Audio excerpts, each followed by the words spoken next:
Good evening and welcome to the Town of Rockland Select Board meeting for Tuesday, March 3rd, 2026. Please stand and join us for the Pledge of Allegiance. A lot of badges out there tonight. Ian Davidson, can you lead us in the pledge? Ready? Yep, whatever. I pledge allegiance to the flag of the United States of America and to the republic for which it stands, one nation, under God, indivisible, with liberty and justice for all. Thank you.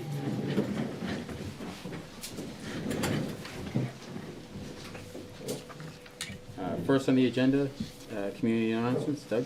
I have no community announcements tonight. Okay. Next is minutes. I'll entertain a motion to approve minutes from 2/17/26. Motion to approve? I have a motion. Do I have a second? Second. Motion and a second. All those in favor? That's unanimous. And I have a motion to approve. I'll entertain a motion to approve the minutes from 2/21/26. Motion to approve. I have a motion. Do I have a second? Second. Motion and a second. All those in favor? That too is unanimous.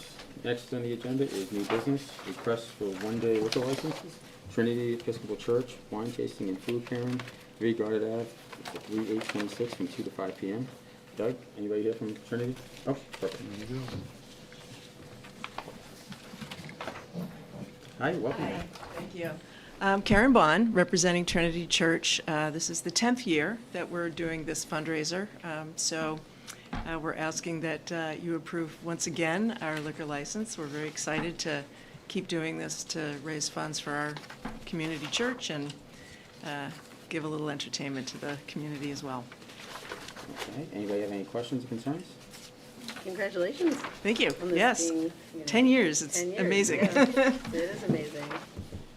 And we haven't turned it down in the past, right? We have not. Yeah, so we won't stop that Great. now. They so. tend to drink responsibly. I was Yep. hoping you'd say that. So with that, I'll entertain a motion to approve the one-day liquor license. Thank Motion you. to approve the one-day liquor license. I have a motion. Do I have a second? Second. Motion and a second. All those in favor? That's unanimous. Thank you very much. Thank you. Any date? Yep. Okay. Next on the agenda is Players Sports Bar and Grill Sip and Shop at the Rockland Garden Center, 60 Center Ave, on 3/14/26 from 11 a.m. to 3 p.m. Is there anybody here from the Garden Center? No? Not tonight, I'm not. Okay, or players, okay, do I hear a motion, may I entertain a motion to go forward with this event? Motion to approve. A second? Second.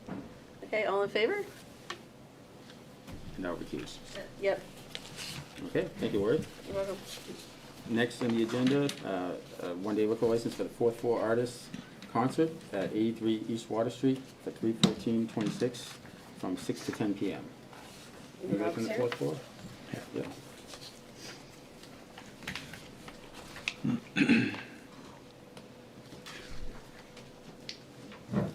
Hi, good evening.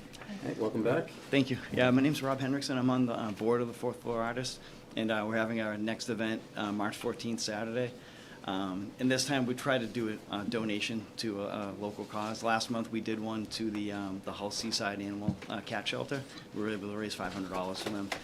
This month we're going to do guitars for vets. So we're collecting any playable guitar, and you get free admission. And then we're going to be also collecting money towards them to let them buy instruments for any veterans that are in need of instruments for therapy. That's pretty cool. Anybody else have any questions? See, it's a concert. Who do you have on the lineup? So it'll be myself and then Susan McNeil. She's a local singer-songwriter that plays all over the South Shore. Great. So I'll be doing like a short set, starting it off, and then she'll be playing about an hour with another gentleman and a drummer. So a little small thing. It's an amazing cause. Yeah, it's Really good. it's exciting. This is our third one. We have events booked in April and May, and then we're going to take the summer off and then Yep. try to book some stuff for the fall. Awesome. But we've got a good response so Yep. far. Very good. Anybody else? If not, I'll entertain a motion to approve. Motion to approve. I have a motion. Do I have a second? Second. Motion and a second. All those in favor? That's unanimous. Thanks, Rob. Thank you so much. Thank you. All right, next on the agenda is a presentation of the Rockland's Best Award. This is an award that started, I want to say, in the late 90s, and it is the highest award that we can give to a citizen in the town of Rockland for above and beyond for donations to the community in forms of time and effort, and then just, you know, being the best of what Rockland has to represent. And in this case, I know it's a surprise to you all. It is Ian Davidson who is our Rockland Police Animal Control Officer, and typically it's not an award that we give to employees of the town, but in this case, it's for everything that Ian does, for the most part, outside of that. And he was nominated by several people. He was nominated by the food pantry. He was also nominated by the Council on Aging. I got a letter here from Julie Burke, the director of the council, that just kind of speaks to, Ian's contributions to the council. I'm just going to read it very quickly. I'm sorry I cannot be there tonight to present this in person, but I wanted to make sure I shared how much Ian means to our senior center and to the elders in our community. As Rockland's animal control officer, he already serves the town in such an important way, but what he does beyond his job description is what truly makes him one of Rockland's best. He regularly helps us deliver Meals on Wheels, making sure our seniors not only receive a meal, but also a friendly visit and a quick check-in. Many times he takes on more than one route of Meals on Wheels deliveries without hesitation, just to make sure everyone is covered. Those deliveries are those deliveries are about so much more than food, their safety check, a moment of connection, and sometimes the only visit someone may have that day. He never thinks twice about stepping in when we need extra help. Just as meaningful is the way he looks out for the elders who have pets. He'll bring pet food, check on their animals, and make sure both the seniors and their furry companions are doing okay. He understands how much those pets mean to them. He is also a true partner to our team. If he notices that someone may need additional support or resources, he communicates with us so we can follow up. Because he is out in the community and in people's homes, he often sees things others might not, and he always makes sure we are aware so no one slips through the cracks. When he's at the center, he doesn't just drop off and leave. He walks around, talks with members, and builds real relationships. He makes people feel seen and valued, and that sense of connection is so important. His kindness is genuine and consistent. He steps in whenever he's needed, puts his heart into the work, and makes a real difference in people's lives without ever looking for recognition. We are beyond grateful for everything he does and can't think of anyone more deserving of being recognized as Rockland's best. And that's from Julie Burke at the Senior Center. Ian, we're not here to embarrass you tonight by any means, but we do have a couple people from the food pantry that came by. They wanted to offer their support as well, as they also nominated you. So I don't know if Maria and Pam, if you guys want to come up real quick and just speak very briefly about his contributions to the food pantry. I know, Pam, you're never shy. Oh, look at her. We'll let Just- Pam talk. Yeah.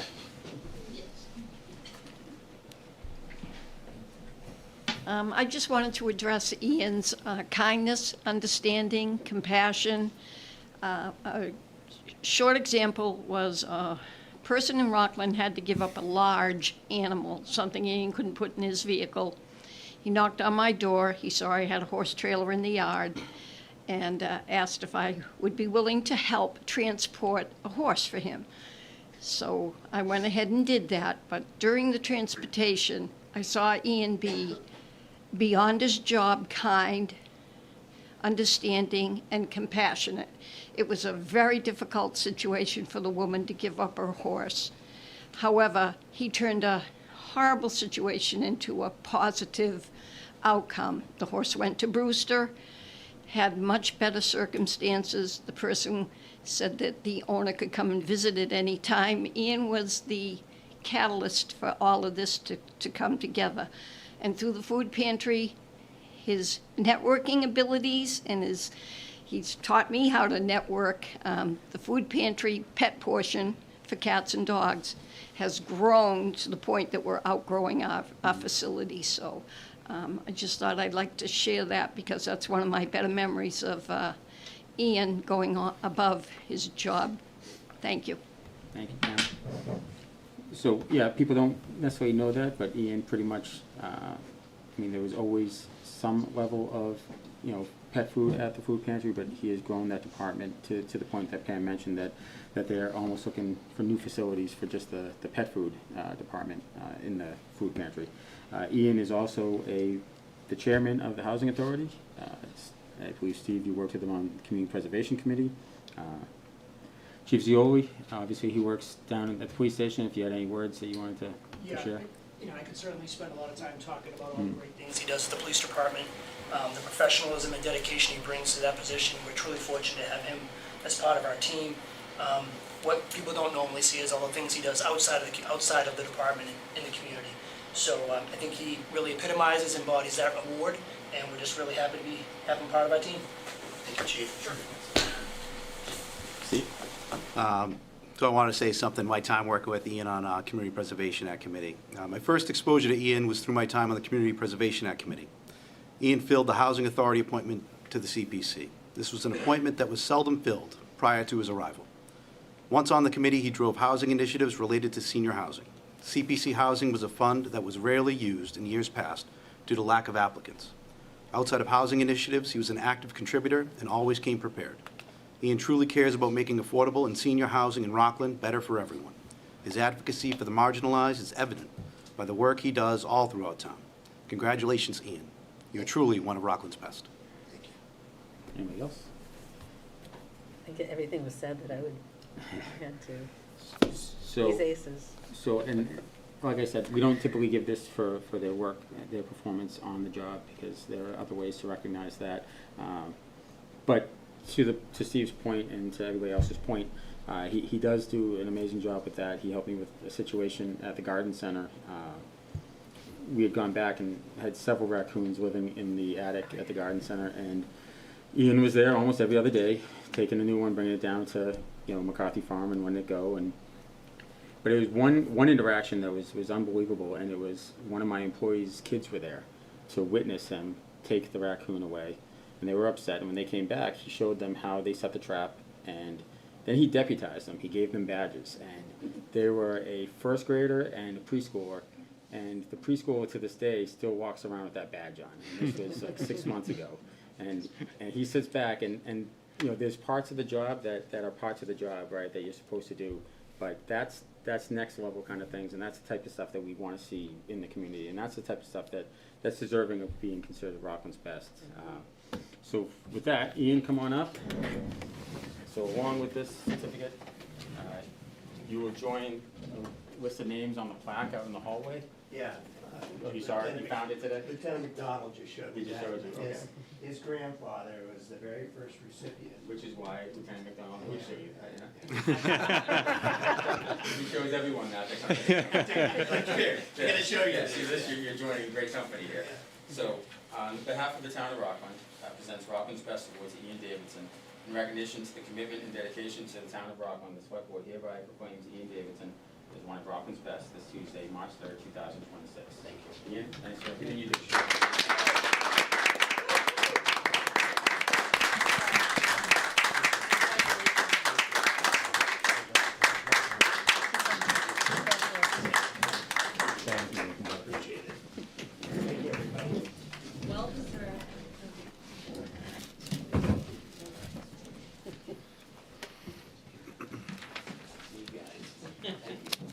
And don't make your wife sit through the rest of this meeting, you guys should Yeah, judge. yeah, by all means, you guys are welcome to leave. Thank you very much. Not you, LT. You gotta stay. All right, next on the agenda, proposed problem properties general bylaw, assistant town administrator and town planner. Courtney, Allison?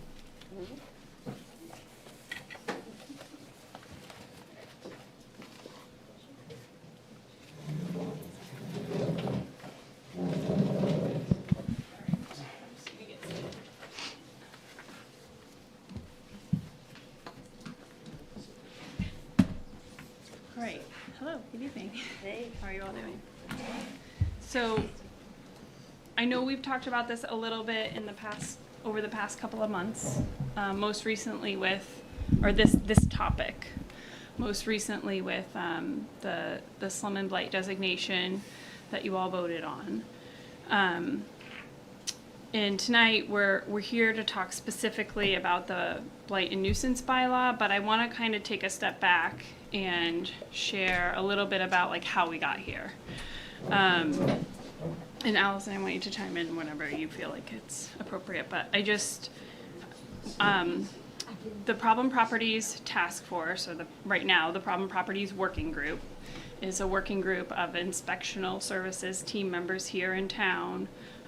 Myself, the planning department, we pull in various departments depending on what's going on with a property in particular. This effort was initiated before I started here, before Allison started here, under the guidance of the prior assistant town administrator, and so we kind of picked it up when we joined the team here And took a good amount of time actually trying to peel back the layers of what the challenges are around what is typically called problem properties in some communities. And it's essentially when our inspectional services team is aware of a property that continues to need attention, either for code violations or nuisance activity, or maybe, some unwanted activity. And typically these are very challenging situations because either the property owner is non-responsive or they're not able to respond, maybe because they're experiencing hardship or something like that. And so we've taken the past couple of years essentially to kind of meet on a regular basis with our inspectional services team members, which include the building department and the building department staff, the fire department, specifically Deputy Heaney has been really involved in this, our health department, our health agent, and then more recently we have pulled in, and obviously Allison as our town planner, and more recently we have started to pull in some of the finance team members because as we were exploring these challenges around problem properties, one of the things that is particularly challenging is, we spend a lot of time and effort on making sure that the properties are safe and in compliance with different codes, different, enforcement codes. Each department has their own, and each department follows their own code enforcement. But it's a lot more challenging when there's multiple departments that have different issues happening at one property. And so the purpose of the bylaw and the task force really is to formalize capturing those layers in a more cohesive way and to centralize some of the data collection around that so that we can be more strategic and nuanced in our approach to some of these properties that we're concerned about. Particularly, we're focused on like public safety related stuff. We're not gonna, that's kind of the primary focus of these properties for the most part, or significant amount of nuisance activity. And so the bylaw is one tool in this, what we have been calling a toolkit. We've been trying to build out our toolkit in this space. And so one of the tools is the bylaw. We have been workshopping this bylaw now for for about a year with our land use council. It's been reviewed by him. There are other communities that have a blight and nuisance bylaw. It just provides some parameters and definitions around how people are expected to keep their property, and it also helps us to keep people accountable if they have repeated activity so that we can act in accordance with some of the other Mass General laws that we have adopted. So one of the things that we have adopted a Mass General law, but it requires a complementary bylaw, and this would help that. So it would allow us essentially to deny a permit or deny a license if someone was not in compliance with certain things, or maybe they have back taxes. Maybe we don't technically have the bylaw that allows us to initiate some of that stuff. So that is part of this. But essentially we're trying to build this toolkit to help our inspectional services team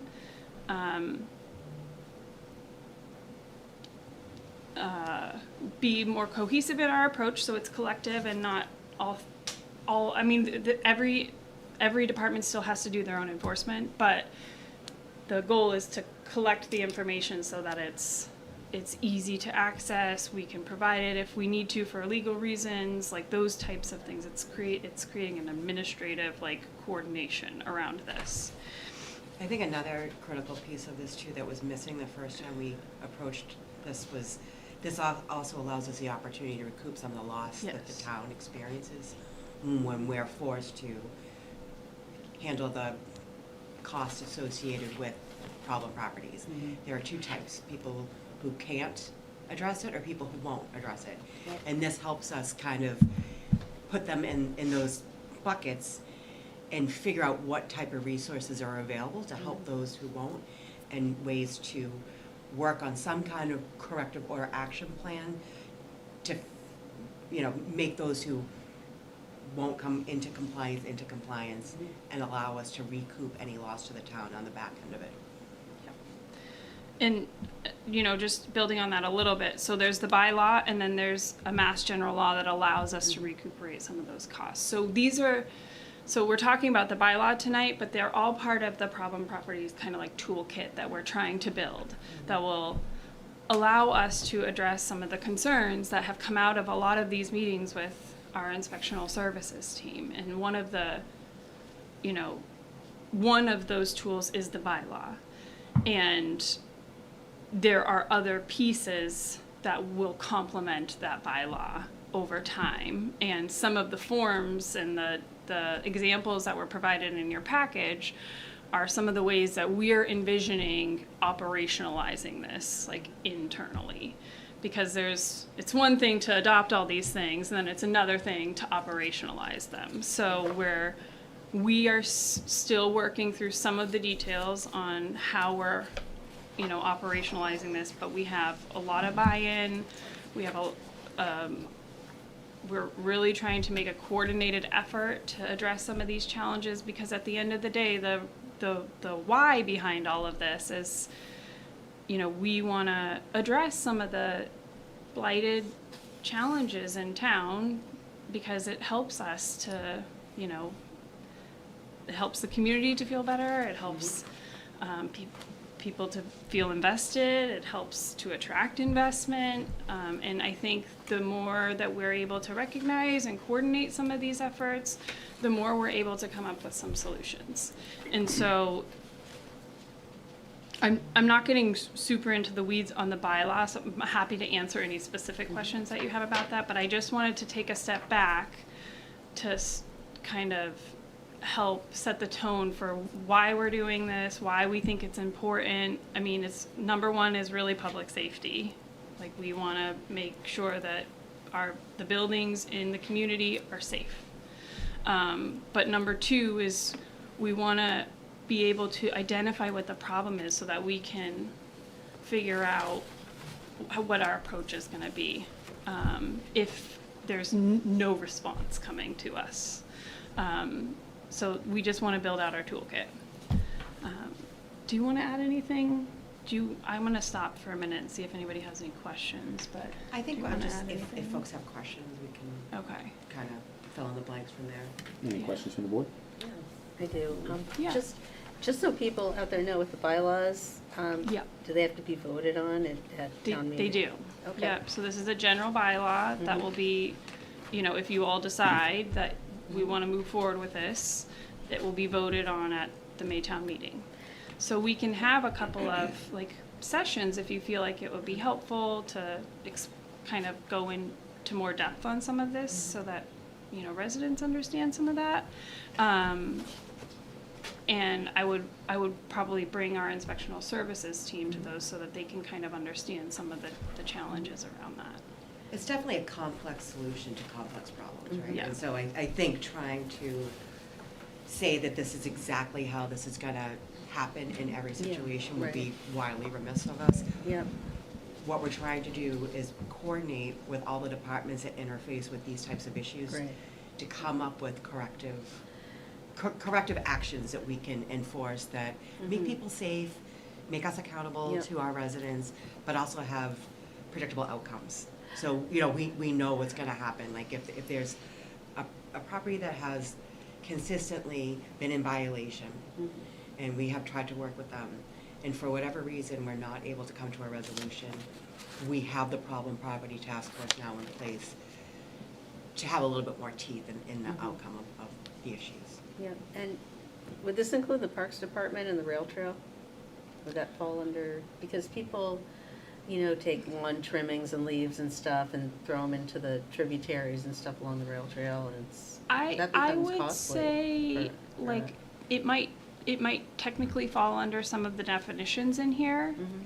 but from a practical, like, implementation perspective, like, we would prioritize a public safety related issue over that at this time, like, but it would, obviously, if it was reported to us, like, we would go out and respond. So that is an element of this, is, there is, Okay.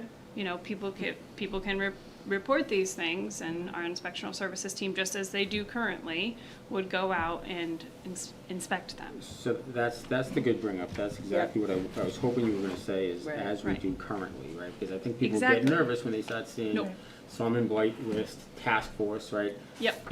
People get nervous. I had somebody, that watched one of the past meetings where we talked about this, and he said, well, I like to grow my lawn, am I blighted now? I haven't been able to afford to paint my house. Okay. Am I gonna end up on a list? I'm like, no. I said, if you end up getting a phone call, it's because somebody, your neighbor, called inspectional services, they'll come by, they'll check. You have a conversation and go from Yeah. there. It is what it is. The same thing that Yeah. we've been doing all along. It's just put on paper. But I do Yeah. think It's not people meant can to get be nervous. punitive at Yeah. all. Yeah. People get nervous. They hear task force. They're like, Yeah, oh, wait a absolutely. minute, It's a So- scary, ugly word. Yeah. So of maybe course. we Yeah. should have a couple of community meetings, because I think that's my biggest concern, actually, is that there's this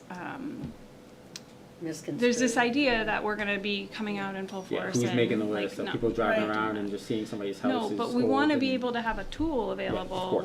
when we don't have a responsive property owner who is willing to coordinate and work with us. Like, that's really what it's about. Yeah.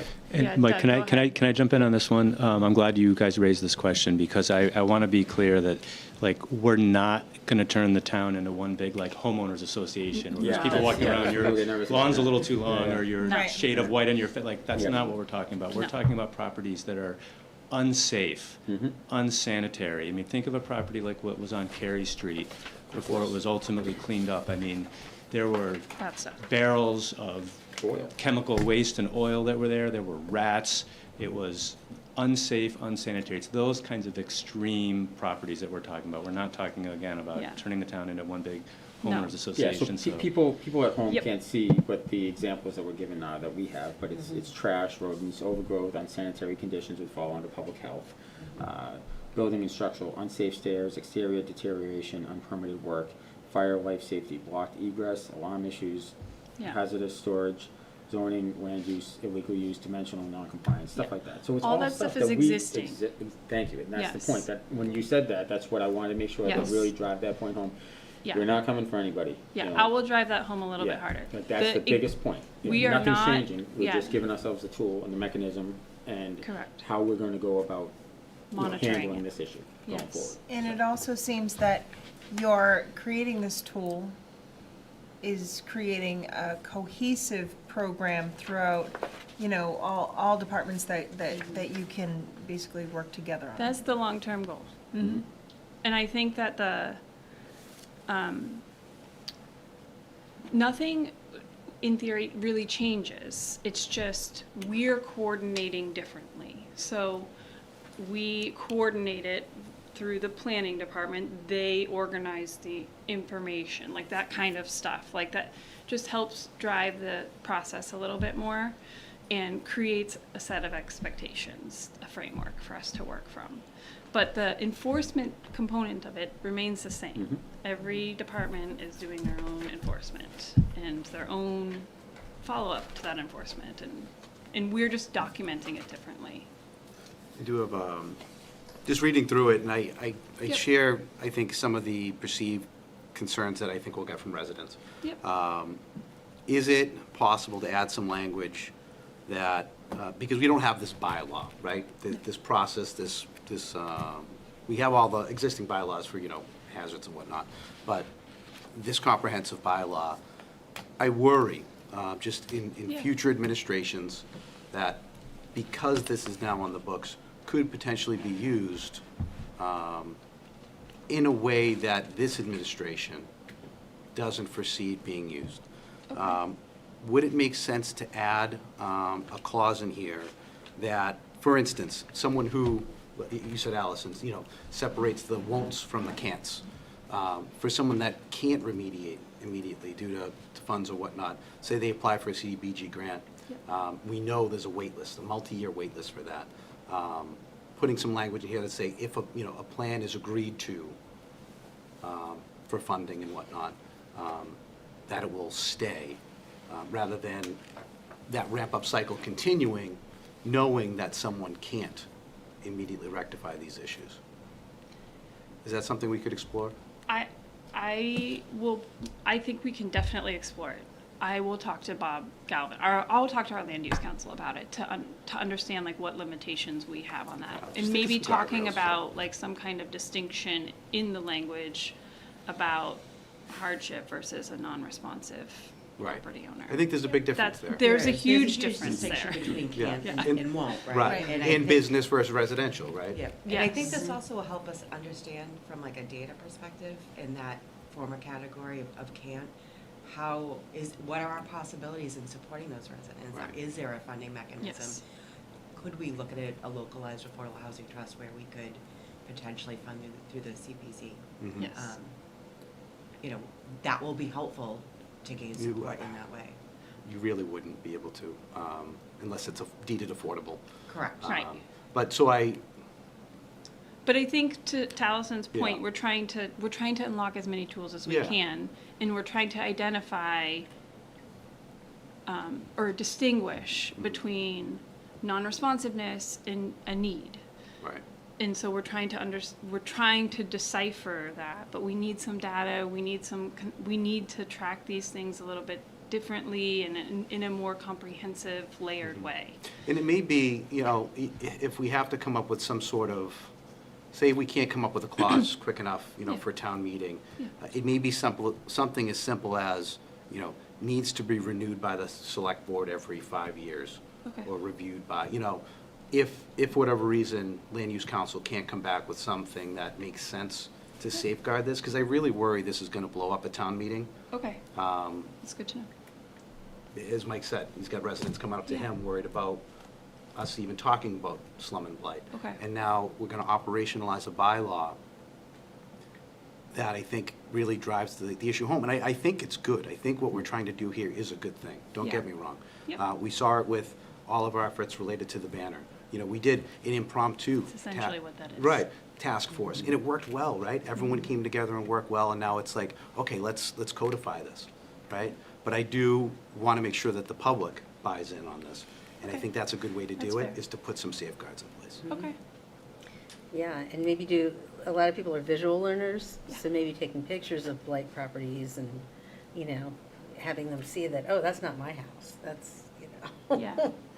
Yeah, let's, or whatever. we can definitely think about having a few community meetings around this to get some additional insight, input, get some feedback on it, and Or maybe at answer town meeting. questions if anybody has it. And then I think I'll just put the plug out there, happy to answer any questions Yeah. from any residents about the bylaw, this work, what we're doing in this space. You're very welcome to reach out to myself or Allison to have a bigger discussion, or any of the inspectional services team members to have a discussion about it. I'm sure that they would be willing to share their perspective and feedback on that also, so. I think that's where I'll leave it tonight. We'll come back to you after we've, done some additional, community work in this space, I think, and then we'll. Yeah, my takeaway is that we definitely need to have a couple of community meetings so that Yep. people Yeah, fully understand what That's it is fair. that we're asking. yep, I appreciate that. That's Okay. good feedback. Yep. Okay, any other questions on this? Anybody else? Okay, so don't go anywhere. Next on the agenda, open space and recreation plan update and housing production plan update. Assistant Town Administrator and Town Planner. Welcome back. Long time no see. Okay, so, I think, same idea here, and please chime in. Sure. But, we're just gonna take a quick moment to update you all on where we are with the with two plans that we're doing, the housing production plan and the open space and recreation plan. You may have seen very recently that there has been some activity on social about how to sign up to get on the email list for, really, there'll be a couple of things coming out. And so I think what we want to talk about today is just kind of what has been happening in this space. And then also just talk a little bit about the process and answer any questions that you all have, I guess, about this. Do you want to give me a quick overview of like, to date, of like what's been happening? Yeah, I think wanna do I think we should start with just talking about the housing production plan, why we do them, and the open space and rec plan, why we do them. Let's talk about those two things to start. So the housing production plan is generally 5-year plan, and it is really focused primarily on affordability and housing affordability, but also just the production of housing within your community. And we are required to have these plans if we want to activate grant opportunities and sometimes if we want to talk about our subsidized housing inventory, if we want to certify that, those types of things, we're required to have these plans by law or by state guidance in order to access grants and to receive credit for the affordable housing inventory we currently have in our community.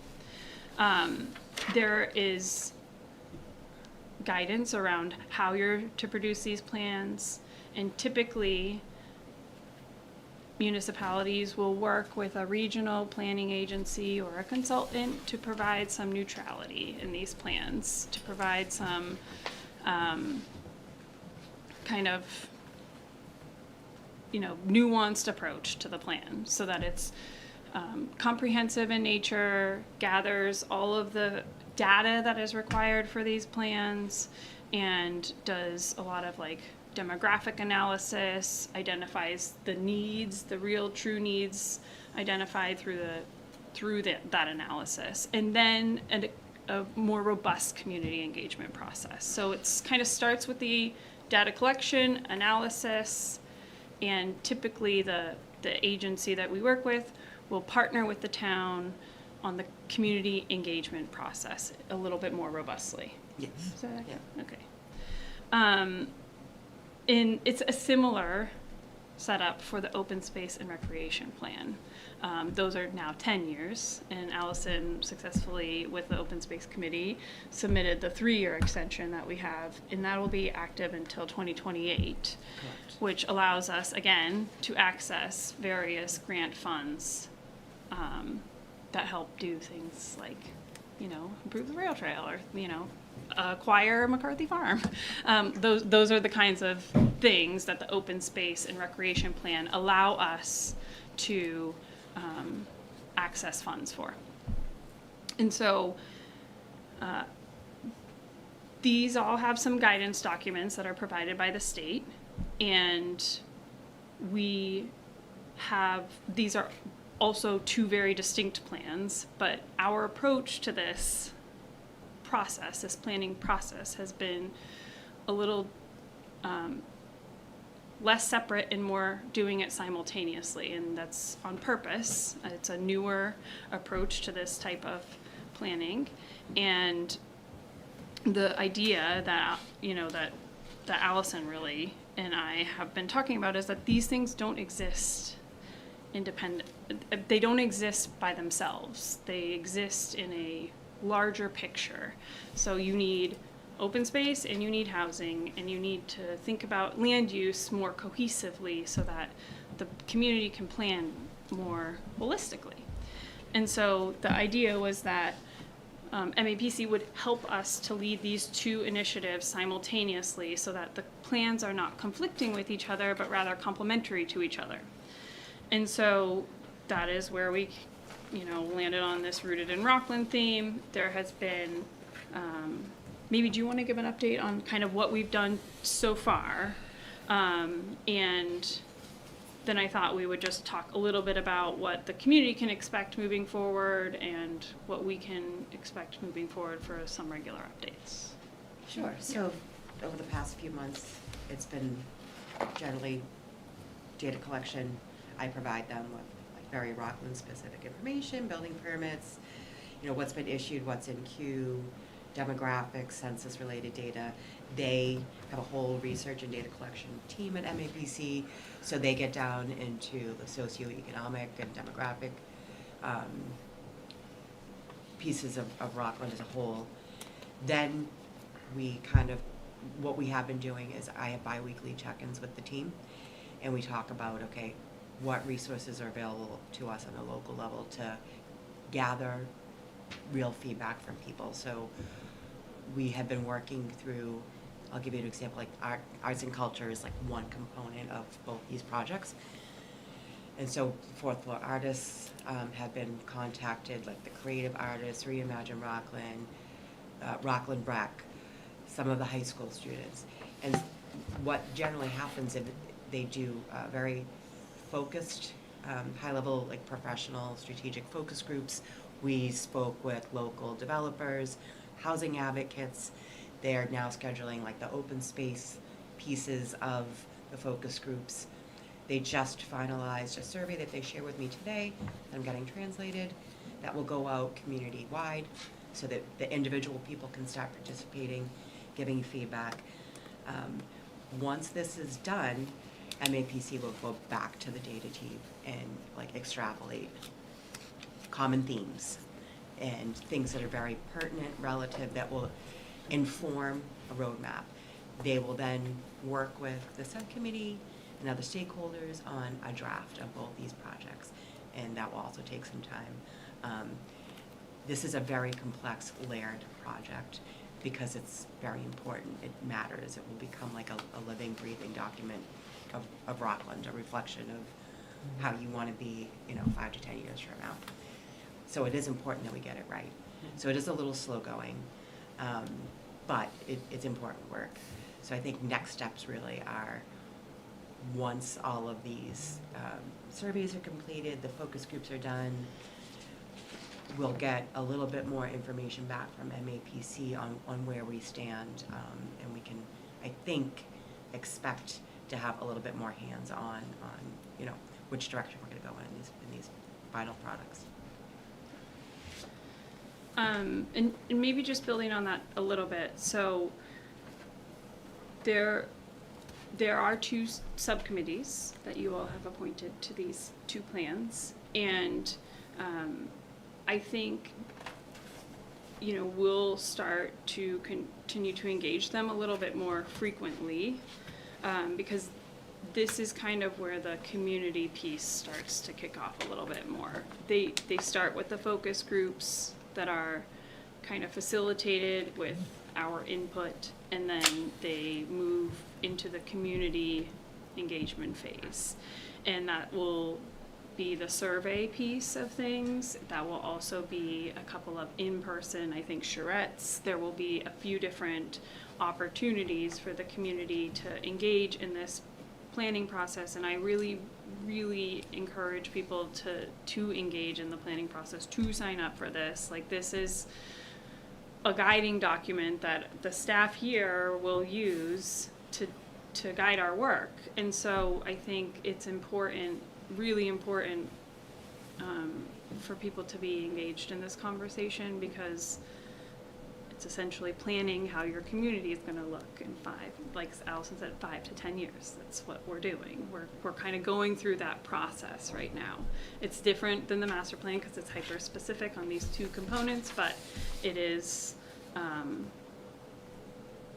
really important. We're trying to be thoughtful about which key stakeholders kind of make up Rockland. We have a big artist community here. We want to make sure that we get their input. We want, everybody's input, but we want to make sure that we're being reflective of kind of the core values and ideals here. And so I think that that's something we're trying to be very cognizant of. And I I guess I just want to invite people to contact myself and Allison if you want to be more involved, if you want to participate in a focus group, if you want to be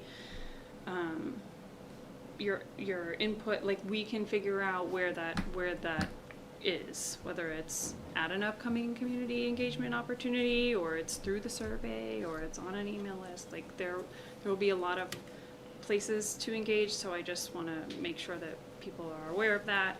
And, you know, we're in the process of building a landing page on the website. It'll have a lot of information about kind of what we're talking about today, but also just about the process and what people can expect from the process. It's just like a good opportunity for us to talk about that a little bit more. So just more to come on that.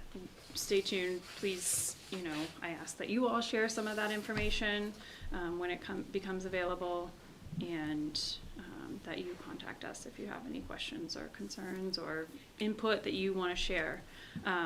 As Allison mentioned, like all of this collective work will be compiled. The MAPC will basically compile some recommendations for the subcommittees to review, and then there are some required processes that we'll need to go through in order to like adopt the plans formally.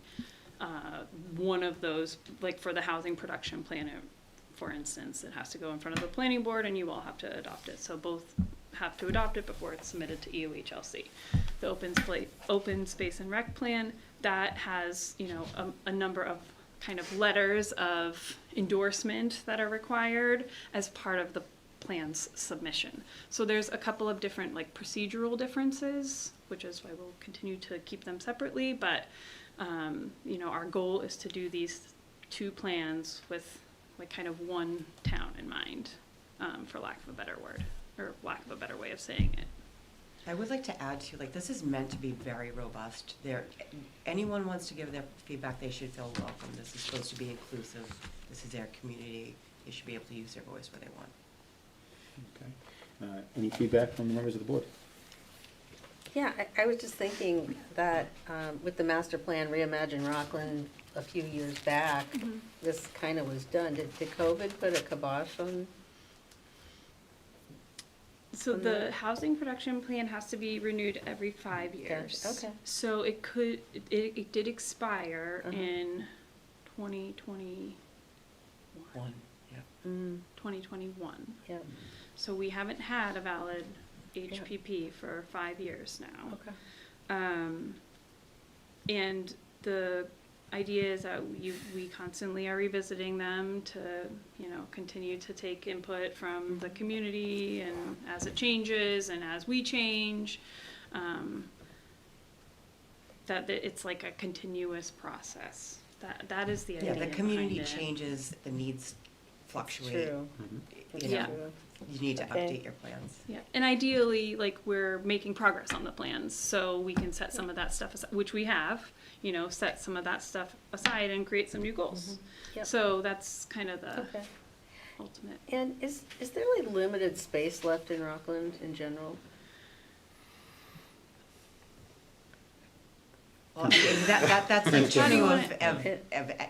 Yeah. We're not making more land, so it's a complicated problem, but, you Yeah. know, in Rockland, I think over 50% of your land is open, restricted, or wet.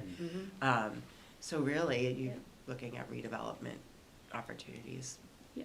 of existing, you know.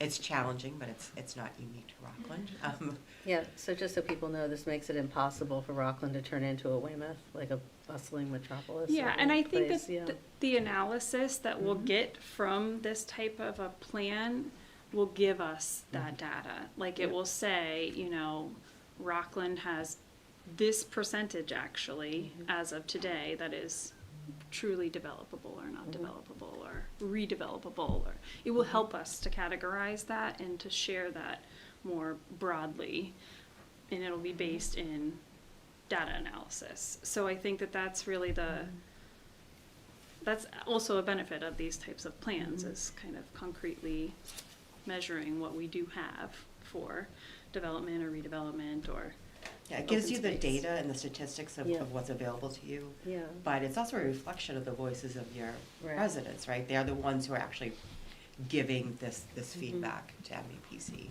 and that will be reflected in the Yeah, I final saw that product. John Melvin was on one of the committees. You know, Yes. he's really pushing for veteran housing, which Mhm. I agree with. That would be kind of cool to see. Yeah. So, And we will, I am certain that we will be talking about some of that Mhm. stuff, if it's not already been discussed to some degree, yeah. cool. Can I just add one point to the question you asked, Lori, and Courtney and Allison, you guys correct me if you disagree, but, I mean, we're generally pretty built out. There's a few pockets of parcels, like on Church Street, 76 Church Street, the corner of Church and Howard, you know, where the old factory was. There's a few pockets like that that are vacant. There's obviously the whole MBTA district that we just zoned, everything north of Hingham Street. That's probably our largest general area that's ripe for new development. Obviously, Union Point will be a significant area. And then the rest, I think, is, as Allison said, it's really more like redevelopment. So that's at least how I look at it, if that makes sense. Yep, that seems pretty accurate to me. Anybody else? Yeah, Yeah. thank you both, Allison and Courtney, for all your work on this. They're both hugely important initiatives. I know from being a member on the Open Space and Recreation Planning Committee, in our kickoff meeting, there was so much input, and I think the joint communication is a good path forward, right? And you mentioned, Courtney, that we're going to be moving into the public survey phase, and it's going to be so important for the public to provide their feedback during that time. I know sometimes you see those like, my opinion doesn't matter. In these, it truly does. I was part of the Hearts of, I forget the name of the plan. We created a use plan, the Hearts of Park use plan committee, and we engaged with a consultant to do similar work. And we did get good survey responses, and it's really dictated how we're going to handle Hearts of as we move into the future and how we prioritize those projects in coordination with the rec department and the parks department. So when this comes, and we hear all the time about housing and, you know, what fits in my neighborhood and what doesn't, this is where that input is going to be hugely valuable to go forward.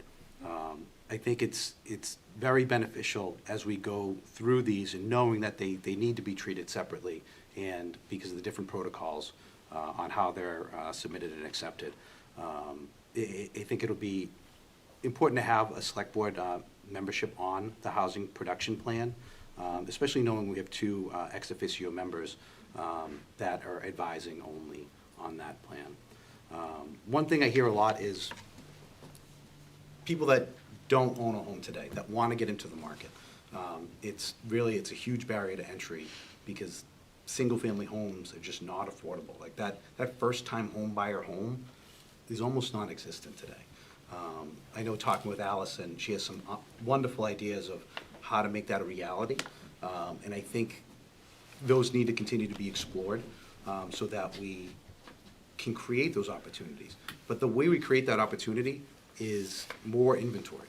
We can't, supply and demand. If there's no supply and all we have is demand, prices are going to continue to keep skyrocketing, right? So we need to add those additional units. Preferably, and this comes from my time on, community preservation and affordable housing, preferably affordable deeded single-family homes, so they're perpetually affordable, which will help control the price at which they sell. But thank you both. This is hugely important. And thank you to all the committee members that are on both of those committees.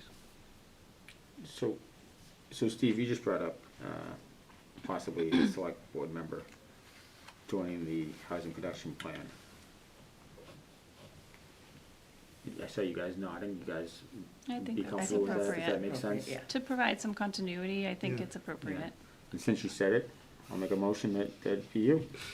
Yeah, To I'll be- second that. John jumped right on it. All you, Steve. Go right ahead. So I'll make a motion to appoint Steve as a select board member of the housing production plan. And I have a second from John. All those in favor? Sure. All right, unanimous. You guys get Steve on both committees. Good luck. All right. All right, thanks, guys. Appreciate you coming. Thank you. Next on the agenda, other new business not reasonably anticipated. Go. I have none. All right, next on the agenda, old business, FY '27 budget. I'm going to try to do it a little bit differently this time and use a laptop with this so I don't have to switch seats. So we'll see how this works. You bear with me. So this afternoon has been I should say this evening actually, has been a difficult evening because up until about 30 minutes before this meeting started, I was ready to show you this presentation because I have a complete balanced budget based on all the assumptions we talked about before. And then I got more bad news on health insurance right before the meeting started. So we're actually out of balance again by a significant amount, a couple $100,000. And I'll walk through exactly where that is. So if I kind of stutter a little bit or I'm not exactly going with my flow here, it's because this all has to be updated yet again. So just to summarize, our current budget assumptions, again, up until a half an hour before the start of this meeting, I had lowered our projected increase in health insurance from 19.7% to 16%, and that was based on what I thought was some pretty good information from our consultant based on their negotiations with Blue Cross. And coming right into this, right before this meeting started, I got the news that Blue Cross has not budged at all from the 19.7%. So we're not completely done with that. There's, I'm going to say a little less than 2 weeks. I want to have this all completely wrapped up by your next meeting 2 weeks from tonight. So there is a chance, I'm going to use like a baseball metaphor. It's like we're losing and it's a full count, bottom of the ninth, and so there's still a chance we can get this down a little bit. But I'm very frustrated about it. And we've talked about health insurance a lot before. It's not just a Rockland issue. It's a South Shore issue, a Massachusetts issue, a national issue. And we have been doing very well on our own. There's a reason why we went out of the Mayflower group before I got here, because we had very good experience and we were sort of subsidizing other communities that didn't have as good claims experience. And we've been 7 years in low single-digit increases, have done very well. And it looks like some of this could be attributable to recent claims history, but again, it's only very recent, so we're trying to very aggressively push back. But health insurance, again, this top assumption that I thought was conservative and reasonable, as of right now, has not panned out. So I'm gonna quickly just go through this with the understanding that it's possible, hopeful, that this will stand, but it's more likely that we're gonna have to make further reductions, and I will be back in 2 weeks with an updated balanced budget. So that's health insurance. The next line is I'm planning or recommending on tapping $250,000 from our OPEB trust fund to pay for retiree healthcare costs. We're also planning on using, this is to be the second year in a row, of using $374,000 from a school department grant, which is legally authorized to be able to be used for health insurance expenses for those people covered under the grant. We had very good experience with our property and liability insurance budget. You can see it's less than a 1% increase, so that really helped us. And again, we're basing this budget on the governor's local aid proposal, and we spent a whole meeting with our state rep and senator on that recently.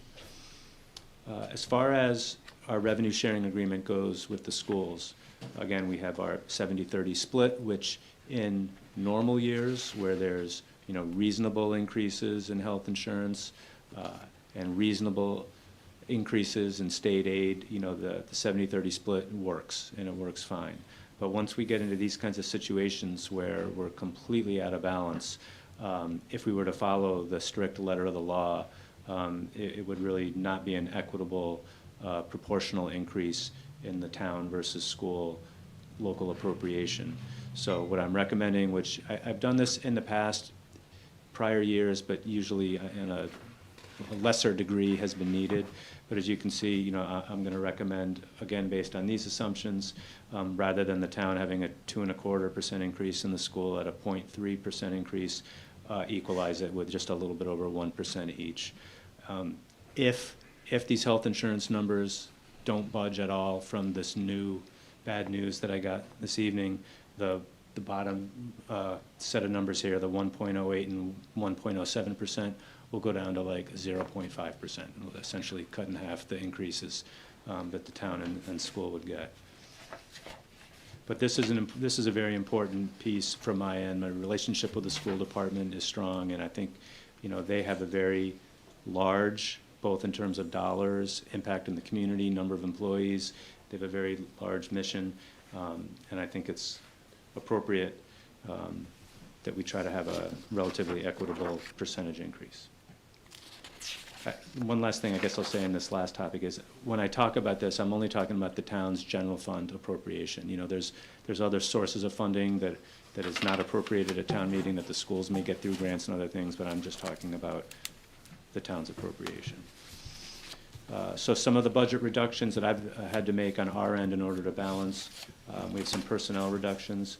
These are all currently vacancies that we're not going to fill, so these are not people that will be getting a pink slip. The first one is a person in the highway department. There's actually been some movement recently with people shifting from tree department to highway or vice versa, so it's going to be one or the other.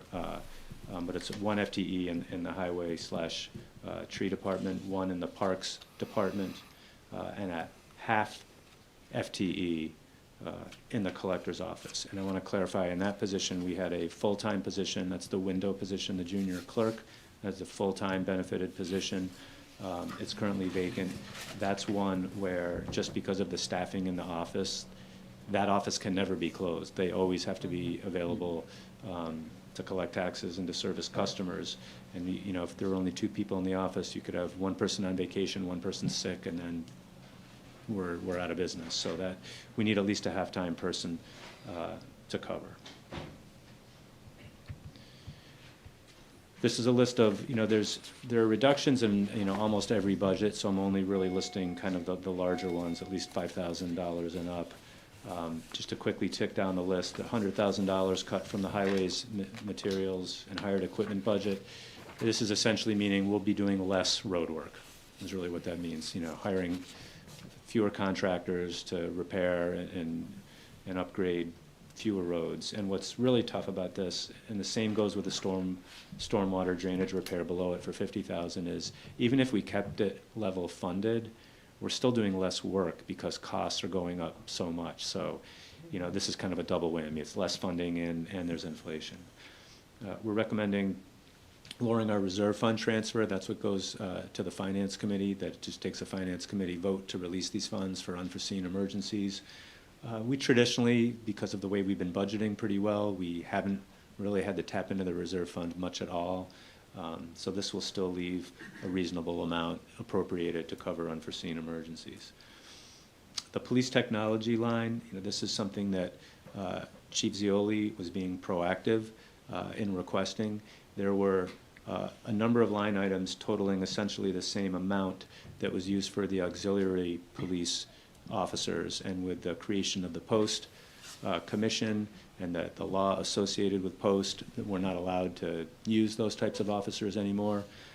So the chief was hoping to kind of reprogram that into a variety of different technology-related things. But again, something's got to give. So that's on the list. Fire overtime, again, this is just something where overtime is unpredictable, but there's a little bit of contingency built into that budget, and so we're just narrowing that contingency even further. Our HR training budget, this one is really hard for me to recommend because I was really proud. It took many years to get this, built up in the budget. We still will have a relatively robust training budget remaining, but again, something's got to give, and I want to preserve the staffing that we have available. $10,000 in the highway engineering. Highway engineering is a relatively new line item that we created. It's also an unpredictable project. It just depends on the type of work, whether we need to hire an external civil engineer or wetlands biologist or someone to do that type of work. So we're cutting that. Hopefully we'll be okay. I have town capital project funding available. There's a reserve fund available. There's other ways that we can, year-end transfers, that we can try to cut it. $5,000 from the accounting department professional and technical line. That's for external consultants as needed. and then $5,000 from the legal budget. Having just concluded virtually all of our union negotiations, I think we can shave a little bit off of that. I should highlight with all of these cuts, again, to the extent that we make all these reductions, which total quite a bit, plus the staffing on the slide before, it's that much less free cash that we're going to be generating in the future. So there's, a direct correlation, as you all know, between contingencies and budgets and free cash, which is how we pay for all of our capital articles. We also cut out some new requests. These are not all of them. There were a number of smaller ones as well from departments, but these are 3 of the larger ones. The first is a firefighter health and welfare screening and prevention program. The fire chief has asked for this now for a couple of years. It's something that I desperately want to fund. I think it's really important, and it's kind of self-explanatory. It's an operating budget appropriation that would cover both mental health and physical screenings to try to get ahead of things. Additional hours for our part-time HR coordinator. That's something that is needed with all of the volume of work that's involved with our HR department, which also deals with benefits and not just hirings. And then lastly, our veterans agent, who will be moving to Town Hall, does a fantastic job, but he is a one-man show. He has 0 administrative support for anyone. And he can do the administrative work. He's very good at it, but the problem is that's just taking time out of the day away from him to be able to service additional veterans. So that is something that's desperately needed, maybe could be combined with some additional admin support that's needed in other areas, but those were all eliminated from the budget. I don't know how well you can really see this, so we can bring this up at the next meeting. And again, this could change based on the issues that we're dealing with the operating budget. But the left column are the requests, which if you go down to the bottom here, probably no one can read that. The request total $6.8 million. Our certified free cash, that's the number right below it, it's just a little over $5 million. So if you go over to the recommendation column at the right, you'll see what I'm currently recommending, which totals a little over $4.6 million, leaves just a hair under $400,000 unspent. That's as much as we think is appropriate to recommend funding. I think if the town accountant, Scott Curtis, is in the room with me, I'm not going to give him the mic, because I think if I gave him the mic, he'd say that's too much and we should spend less and have probably $500,000, set aside. 10% is like a better rule of thumb. But again, if the health insurance numbers don't change, I might get even a little bit more creative with some things that could potentially be funded out of free cash. We'll have to wait and see. The 2 columns all the way to the left, the first one says STM, that's special town meeting. That's just a note for me. So I know that if something needs to be funded at the special in May versus at the annual town meeting in May. And then the next column over, capital plan, again, that's just a note for me to make sure we know that anything over $50,000, or if it's less than 50, but it's a multi-year article that will total over 50, just to make sure that it's on the capital plan. So this is kind of a snapshot of where I'm at now. I hope you're able to read it in your packet. We can talk about this now, or we can get into it better the next meeting if you'd prefer, and I'll print it on a larger piece of paper. The next slide shows the water and sewer capital requests. I'll need to work with Scott, the town accountant, just to confirm these are all the requests, and because they're enterprise funds, it doesn't take away from any other department's funding. They're self-funded. I've recommended everything that they're asking for. We just need to double check with both departments that they actually have enough retained earnings to be able to afford all of their requests. So that's something that we'll see. I did include that storage tank maintenance and the offset from the PFAS settlement funding on here, just because obviously they net to 0, but just to show the community how much work the Joint Waterworks is doing, upgrading their plants and their facilities, and in particular they are a member of a consortium of communities that are in a class action lawsuit, and they feel fairly optimistic that they're going to get funding that's going to offset that large amount for the tank maintenance. So next steps, I did this again before I got the news tonight, so I didn't realize how prophetic my angry emoji is there, but that's right on. So we're gonna, over the next week, we're gonna lock that down 100%. We've already started, reviewing and you have in your packet the line item budget for everything that's behind this. We've already started confirming all the numbers with staff, and I put a hold on it tonight right before I came in here saying, hang on, another update's coming. Snow and ice, yeah, who knows? You know, right now, I think if I go back 2 slides, go back one more, if you can see way in the upper right there, I have 1.1 million budgeted right now based on our best estimate. That's a large number. You know, in prior years, it might only be, you know, $200,000-300,000. So it's, I talk about the 3-legged stool. It's really a 4-legged stool. That's all the legs are cut out from under us because, you know, we got a really tough winter in addition to health insurance and county assessments and lack of state aid. So we'll finalize the snow and ice deficit, and I'll finalize that list of free cash articles and draft the warrant. So my timing is, I'd like by your next meeting in 2 weeks, I'd like to have my recommendations completely done. I'll send you the information ahead of time so I can individually answer any questions you might have, but I would really love at our next meeting to have, you know, your final vote on the budget and all the articles wrapped up. And the next night I'll go to the Finance Committee, and over that next week or 2, we'll get their votes. And then that first meeting in April, have you vote on the final town meeting warrant, and then we're off and running. So sorry for the somber tone, but that is the reality of where we're at. I'm happy to try to answer any questions you might have. Anybody have any questions? I have a couple. The 70-30 split, I'm in favor of, you know, finagling that a little bit in a tough budget year, but I assume is the move is to go back to the 70-30 split once we stabilize in future years? Yeah, and I'm just going back to that slide. So, you know, my default every year is you know, we go with that strict letter of the law. That's always the starting point. And, you know, it's not always perfectly, you know, equal, but it's close enough. And in my experience, it seems to be in these, I mean, I've never had one really this extreme where we get essentially nothing in state aid, and so that lack of Chapter 70 increase really hurts us. And then we have these other cost drivers blowing it out. So it's a long way of, great. Guess my presentation's done. I can get back in here. But it's a long way of saying yes. My default is always to start with that unless it needs to be adjusted. Let me just see if I can reconnect. If I can do it quick. 3820.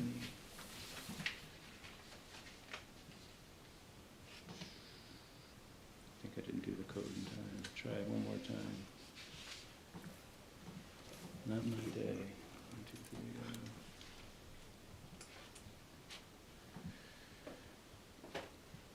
Entire screen. Okay.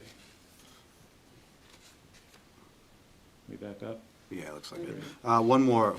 So hopefully I answered that. You did, But you did, yes. thank you. And I think we're on the same page there. Yeah. Regarding the health insurance, I mean, the fact that Blue Cross isn't willing to budge from their 19.7 is infuriating.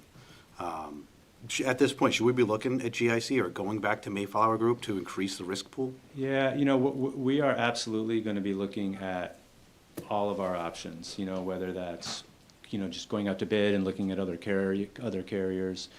So, you know, we're looking at, you know, as John's talked about before, you know, low cost, high deductible plans. We're going to probably look at some plan design change. So everything is on the table. I don't want to be too like reactive, you know, because this is like 1 year of difficult claims in a particularly bad national healthcare climate. And so, you know, there was a reason why the town got out of Mayflower, and it served us well. We saved a ton of money over the last 7 years, and I don't want to make a knee-jerk reaction and immediately go back to having great claims histories, and then we're subsidizing others again. So it has to be thoughtfully done, but yeah, we're going to look at it. I would love to know, you know, we saved that money, but are we giving it all back this year? You know, because 19.7% seems What like. are their increase rates for Mayflower? Yeah, I'm not sure off the top of my I head. know GIC, I think, is planned to be 9%. Yeah, but what's difficult is some of those groups will use reserves and things to subsidize it, and that's not a sustainable practice. So they might artificially temper it 1 year, and then the next year they're blown out again. So And I know Blue Cross has been doing the same. If you look at their financials of the last, 5 or so years, they've been running at a loss, so I get it. But we're not worried about Blue Cross's financials, we're worried about the town of Rockland's financials. Right. So, I mean, obviously, I expressed my concern about the increase, and my thought process is obviously, you know, promises were made that we would not increase this dramatically, and obviously, that's something that was not, a promise that wasn't kept by our provider. And I expressed my opinion that we should explore the market more in depth. With that being said, is there, obviously nobody has a crystal ball, but is there a way to lock in on saying, like, absorbing the increase this year and have a 0% increase next year?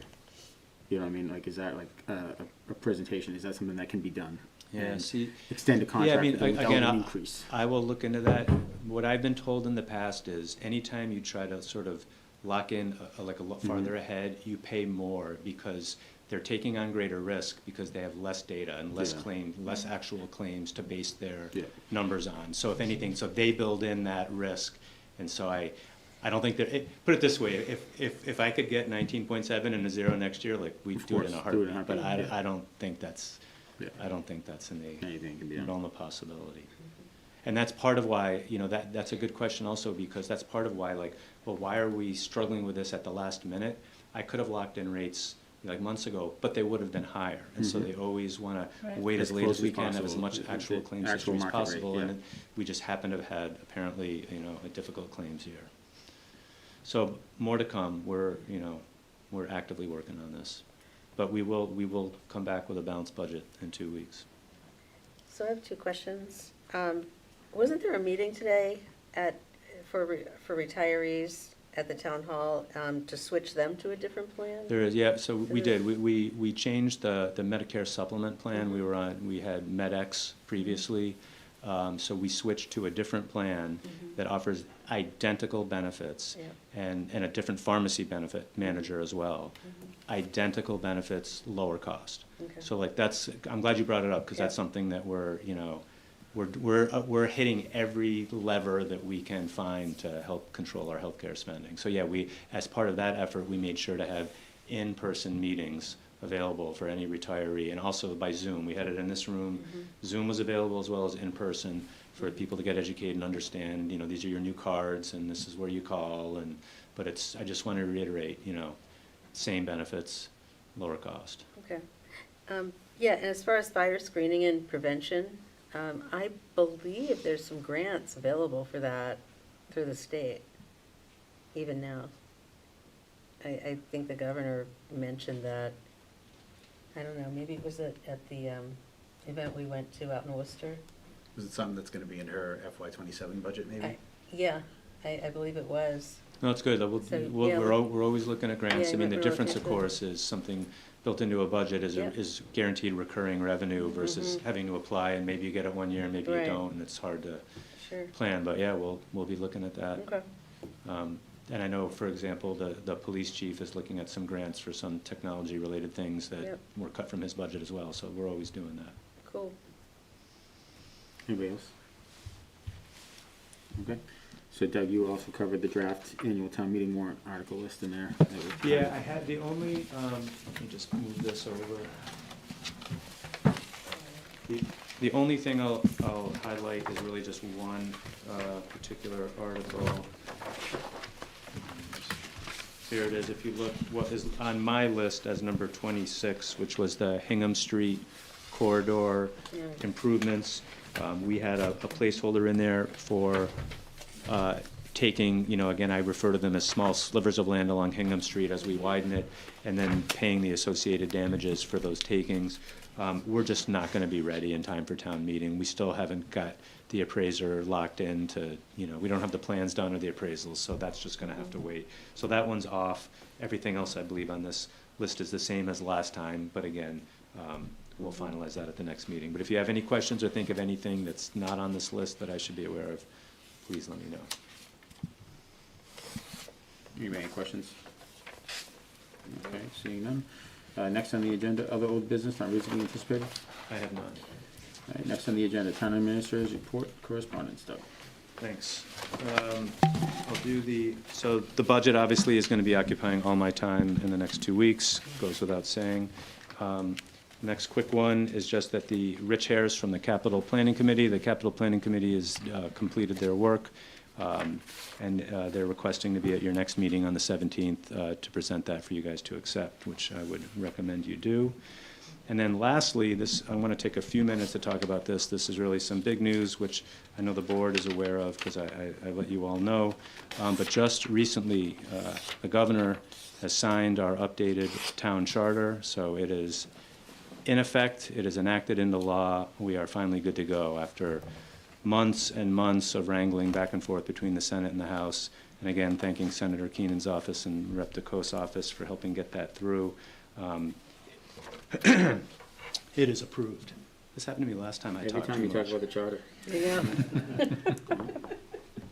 What are you hiding, Doug? I don't know, I need Courtney to go get me another cough drop soon. He's just all choked He up. just gets all It's nervous. One of the so- foggy, want one? He's choked up, it's finally sung. Yeah, so when people go on the town website, in like the middle of the website, there's that big button where you can click to view the charter. That brings us to an external website that we pay for called E-Code that has all of our bylaws and zoning bylaws and the town charter in there. So the way the charter gets to us is it's this. It's a physical piece of parchment, and it's signed by the Speaker of the House and the Senate President and the Governor. And then there's a separate document the legislature puts up. So those have to be taken by E-Code. It'll make sure everything is properly updated and put on that external site. So I say all that because it's not done yet. That takes that company a little bit of time. I'll probably just post a link and maybe like the PDF of the thing just so the community can see the document right away. But that kind of organized electronic document won't be ready until E-Code puts it up. There's going to be a number of things that we're going to want to approach with this new charter, but as with everything else, I want to prioritize things. And my number one priority relates to filling an upcoming vacancy that we're going to have. So I want to announce that tonight. And so this will really be the first time the community hears this. But our health agent, Delshawn Flip, is going to be retiring very soon. We'll be talking more about her later, but I think she's been with the town something like 21 years in total. I think she's been the health agent a little longer than I've been here, so 7, 8 years, something like that. So she's been with the town a long time.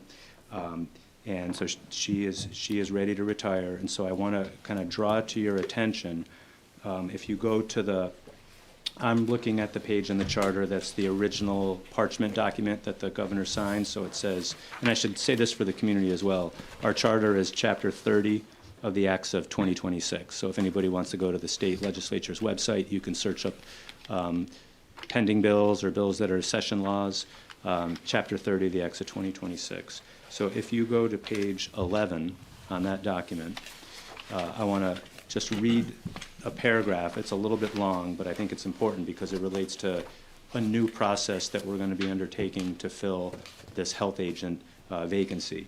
So page 11, it is section C-2.19, which is powers and duties of the town administrator, and it's subsection A, powers of appointment. And I'll just read it in full. To ensure compliance with town personnel policies, collective bargaining agreements, and applicable law, the town administrator shall appoint all non-elected department heads and approve the appointment of all other town employees unless such appointing authority is specifically granted to another board, committee, or individual under this charter. And this is a key part here, which I'm going to come back to. The town administrator shall consult with the appropriate elected or appointed board, commission, or committee, or official, and the select board prior to making department head appointments.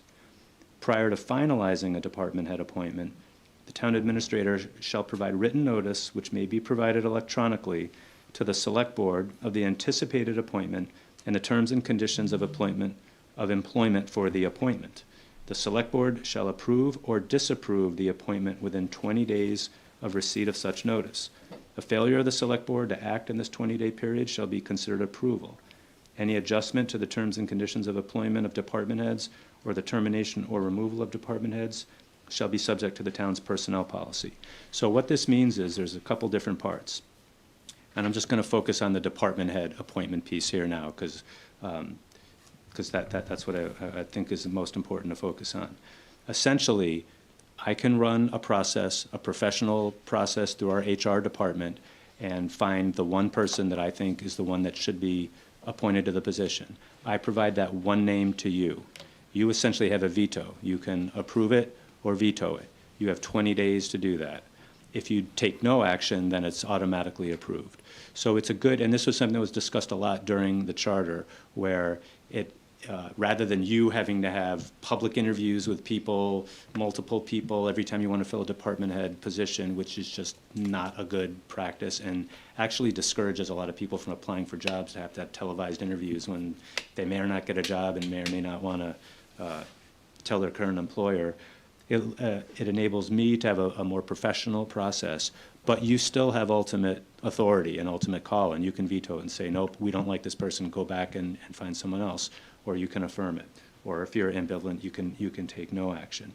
Now, the part that I specifically highlighted, and I'll read it again, the town administrator shall consult with the appropriate elected or appointed board, commission, or committee or official and the select board prior to making department head appointments. So in this case, where we're talking about the health agent, and obviously the health agent is associated with the elected board of health, the elected board of health does not have the appointment authority over that position. But they are the elected board of health. They have obviously all of their duties, and they work very closely with the health agent. So I've already acted on this requirement. I've formally notified the elected board of health about the new charter, that the health agent's retiring, and that I've initiated my offer to consult with them if they'd like to put me on an upcoming Board of Health meeting. I'm happy to hear their input and to consult with them and take that information in as we begin that process. So I haven't heard back yet. I will let you know if I do, once I get to that point. But this, to me, making sure that we fill this very important vacancy is important. So that's going to be my first priority. And then once I get through the budget and kind of get through this, I'll come back to you again later with kind of other action items that are going to come out of the charter update. And that's all I have, but it's, really good news that our charter was finally passed into law. This is really going to go a long way to help modernize our organization. I'm happy to answer any questions. Yep.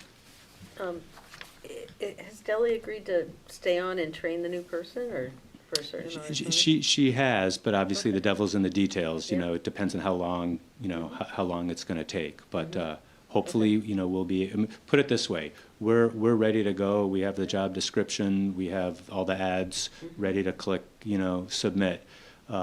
So if hopefully it can be on a quick time frame. We get somebody good, and then it'll be easy to have that overlap. If it takes a really extended period of time, I don't want to speak for her. But she's been very gracious in offering herself to do that. Okay. And she's kind of in the biz, so does she know anybody that's currently looking that might be able to fill the role? Possibly. I don't want Okay. to start getting into that Okay. that level of detail here, but certainly if she knows of people, she can encourage them to apply. I want to be clear, though, everybody will go through the same process. So Yep, just because sure. whether it's you or Tiffany Yeah. or Deli or anybody recommends a person, they're not getting a fast track in anything. course. Everything will go through the full course, review. yeah. Yeah. Yeah. But certainly to the extent anyone is aware of someone that has the qualifications of a health agent, really encourage them to apply. Yep, cool. Well, this charter couldn't have gone through in a better moment in time as we look for a qualified individual to fill the position, to be hired by qualified professionals looking to fill the position, because it could have been scary otherwise. So timing of the governor's office was paramount in this situation, so that's great. Thank you, Doug, for the update. Next on the agenda, select board comments. Comments and opinions expressed by individual members do not necessarily reflect the views of the select board and are only the opinions and comments of the individual member. Select board member O'Donnell. Sure.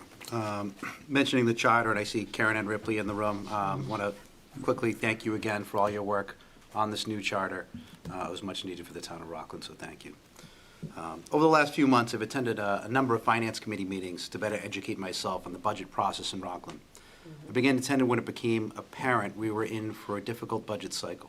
Our department heads did not ask for the world. Their requests for increases were grounded in operational efficiency and employee growth initiatives. As the initial health insurance increases came in, it became clear that outside of contractually obligated spending increases, we would need to tighten our belt to minimize the impact to the staff working in the town. After listening to the budget presentation today, I want to reiterate how well Doug, the Finance Committee, and the department heads handled this obstacle. Difficult decisions were made, some initiatives had been put to the side, but the operational budget being in its current state at this stage is a result of strong leadership and conservative fiscal policy. In addition, I want to thank the Highway Department, led by Dave Taylor, for their tireless efforts managing 32 inches of snowfall. The way they prioritized which streets saw attention first in the face of equipment breakdowns ensured emergency services could continue to support our residents. By mid-morning the day after the storm, all roads had been cleared and were passable.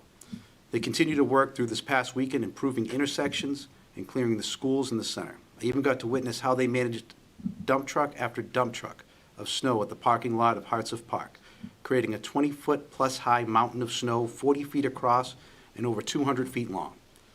You really should go see it. It's impressive.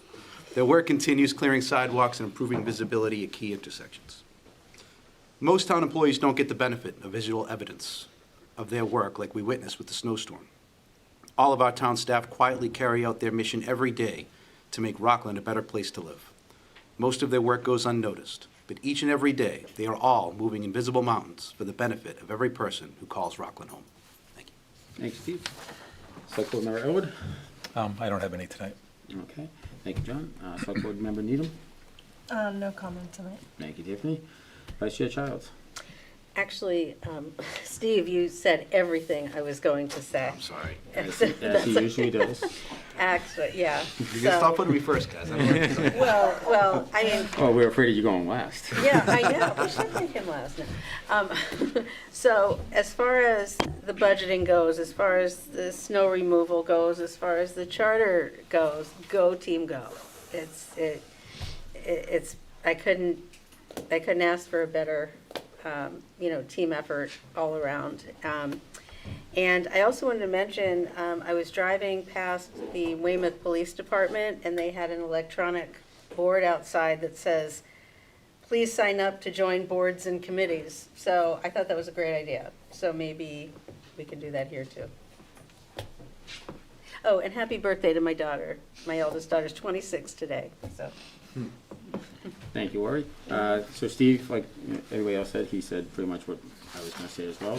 I will remind the community that the Blarney Brunch is this Sunday at 10 o'clock at Players. Come out and have a good time and see the best-in-class Rockland Police Honor Guard, Lieutenant McDonald and Deputy Summers. Are you still with them? Yes, I am. Okay, excellent. So two of the best in class right here.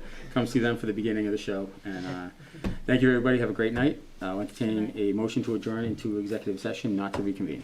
Per Motion. Mass General Law, Chapter 30A, Section 21. A7, review and approval of executive session minutes, 1/20/26 and 2/3/26.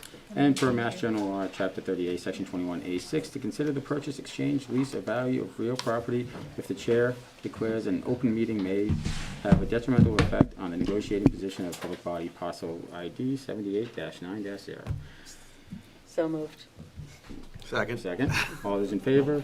Roll call vote. Tiffany? Yes. John? Yes. Steve? Yes. Lori? Yes. And myself. Thank you, everyone. Have a great Good night. night.